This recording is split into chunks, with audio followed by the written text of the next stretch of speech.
I think that when I first started, I was so scared about where are my clients going to come from? I'm not going to get any clients. I literally remember being like, what am I going to do? And, 3 years from that point, I'm so happy.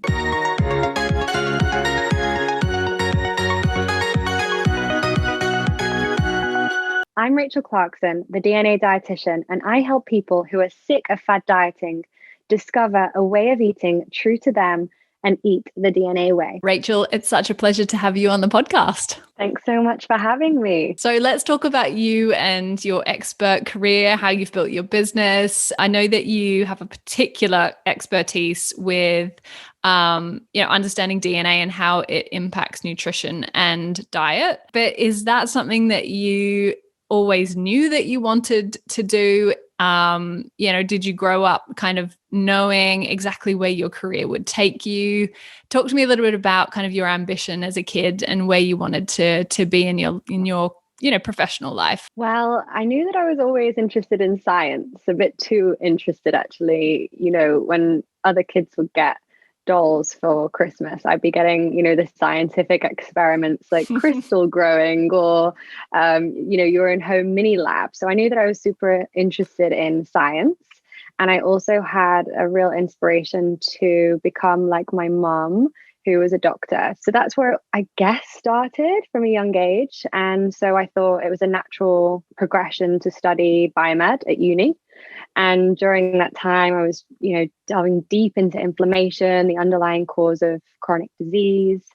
And then, got really interested in nutrition as a student, as many people do. And so, I really got into reading around nutrition and thought this is what I want to delve deeper into and actually study nutrition from a molecular and biochemical standpoint. So moved to London, did a master's in nutritional science and just got really interested in genetics. So published a paper in that and then just thought that was a natural progression to use the genetic side of things with my dietetics degree. And that's really how it all began. Did you have a sense of how it could become, I guess, a business for you and how you could kind of turn it into a career that, kind of really worked for you? I 100% thought that I was going to go and work in a lab and be in research. I even remember when I was, viewing AstraZeneca on the television, and I was like, oh, I'm going to apply for that, for that research jobs after I get out of university.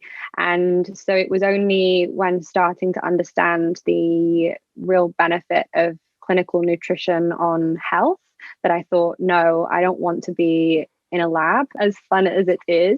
I just want to be helping people using my knowledge. So then tell us what some of the kind of initial first steps were for you in sort of setting up that business. Well, it was a bit of a minefield, really. As a clinician, I didn't really know anything about business, and I was working at the hospital, just seeing patients at the time when I thought, what, I want to create a business out of this and practice privately. So I guess I just put a lot of effort into the branding and creating a brand around what I really was passionate about, which was personalized nutrition and DNA. So I thought that was, the starting point, getting a website up. In hindsight, did I spend too much time on branding and websites? Yes. I should have just got stuck in, from the very beginning. There's no point spending months and months and months trying to make things perfect. Just start and then you can build on things later. Can you talk about, the initial strategy for you of making money? Was it as simple as just kind of working with clients, one-off sessions, a sort of straightforward model? Yeah, 100%. I mean, I literally just took my hospital work and thought, I'm just going to do this privately, which meant people call up, they have a problem, you invite them in for an initial assessment and you give them treatment. And they, are advised to come back for a follow-up in however many weeks or however many months, depending on their condition, or maybe if it, recommended to come back weekly. But the problem was that a lot of people came for those initial assessments to find out what was going on with their health and find out the treatment plan that they should be following. But then you have to think about, it's not just about what you should be eating to make you better or to make you healthier. It's all about behavior change, and that takes time. So I guess for the benefit of our listeners, can you tell us a little bit about kind of how you initially, priced yourself, and maybe even some of the challenges of that, like putting a price on your knowledge and expertise when you're just starting out? So I definitely took into consideration my costs that came with being able to show up on the day at my clinic. So clinic fees were definitely factored into the cost. And then I worked out an hourly rate that I thought was fair. Now, the problem with that initially was I didn't take into consideration the hours that I was putting into the client, maybe before doing the preparation, and then also afterwards doing the admin and putting together their care plan. So it was definitely something that I worked on over time with you in order to formulate a pricing strategy that would take into consideration my time that I spend with the client and then all the other costs that come into play as well. What is one thing that you wish that you'd known when you first started out building your business or kind of private clinic? Not to be scared of the unknown. What does that mean for you? I think that when I first started, I was so scared about where are my clients going to come from? I'm not going to get any clients. I literally remember being like, what am I going to do? And, 3 years from that point, I'm so happy. I feel like the hard work, it does pay off, and it's not easy, but don't be scared of the unknown, because everything will work out if you're making those small steps. Yeah, for sure. What's one thing that you wish that you'd done sooner in your business? I would say delegate and be more involved in my finances, specifically profit and loss sheet. And so then it would only be fair to say, I wish I'd have got a business coach sooner. Tell us why you do what you do. What's your big why? I would say the feeling that I get when I'm following up with someone at their last appointment and we're reviewing their progress and they are opening their hearts to me about all of the, health challenges that they've overcome. And, I'm a human at the end of the day. And there's that sense of connection, but also real reward and feeling of purpose. What would you say is the best part about your job? I would say the variety, whether it comes to the variety of the day, but also the variety of different people who come to me. So you're meeting so many people and you get a variety of different cases and different DNA results. So everything's different. But yeah, flexibility and the ability to take time off if I want it. For sure. That's the genuine answer, I think. For sure. That's a great answer, and why so many of us go into business working for ourselves so that we can have freedom and flexibility. Well, what would you say is the best piece of advice that you've received along the way? A productivity hack. I would say that time batching has been just life-changing for me. I used to try and do everything all day, every day. And oh my gosh, that's not productive at all. So time batching, actually figuring out, okay, during this hour and this hour, this is what I'm going to concentrate on and nothing else. Or, I'm only going to check emails at this time of the day and this time of the day. That's been life-changing for me. So yeah, that's a really great piece of advice, and you can get. I love that. I could definitely do with that. And multitasking is definitely a myth. Most of us have too many tabs open, right? Can you share a little bit about how your confidence grew in just your ability to deliver value for your clients as well, and how that plays into kind of pricing yourself in the market as well? Yes, absolutely. I mean, money mindset is something that has definitely been an area of growth for me, especially working with you. It's a very uncomfortable thing for me to talk about. And I feel like that was definitely a challenge for me. But at the end of the day, you've taught me that you have a service that can elevate someone's health. It can get them to where they want to be much quicker than if they were to do it themselves. And you can do it in a scientific way that's going to bring real results. You've also trained for many years. You've put a lot of money into your degrees and extra training on top of that. So there has to be a price has to mirror that.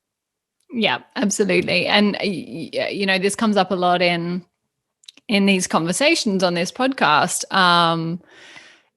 in relation to the fact that as an expert, you are so passionate about your craft, and that to get better at that craft, you've got to continually be investing in yourself and your knowledge and your growth and your professional development and all of these things.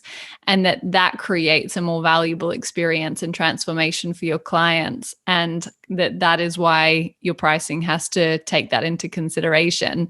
I guess being seen as an expert, and especially kind of with a personal brand as well that's in the public eye, has its own challenges. How do you decide kind of what to share and what not to share in terms of building that know, like, trust factor with your audience so they know you're human? How do you kind of decide what you share that keeps you feeling authentic, but also keeps your private life private where you prefer? I think it's a balance, and that's the approach that I've taken. I definitely post about what I'm eating, where I'm eating, but also with a real understanding that I don't want people to be triggered by the way that I'm eating, whether it be extremely healthy or maybe I'm having that treat every now and then.